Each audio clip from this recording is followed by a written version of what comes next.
కాసేపైనా కల్లోనైనా నీ ఊహలే క్షణాలు ఉన్నాయా, ఒంటరితనాలు ఉన్నాయా?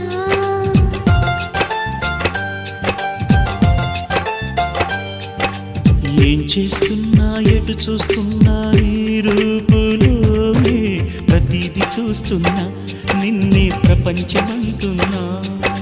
మమతలు చిందిన మధువుల విందుకు అతిథులుగా ఆహ్వానిద్దాం ఆరారు కాలాలని. అలలకు అందని జాబిలిని వెన్నెల వానగదించుకొని గెలిచే సంద్రంలా సంతోషం పొంగిపోయి. నా కోసం నిన్నే నా జతగా ఏ దైవం పంపేనో బహుమతిగా. నిన్ను నన్ను పెనవేసే ప్రేమే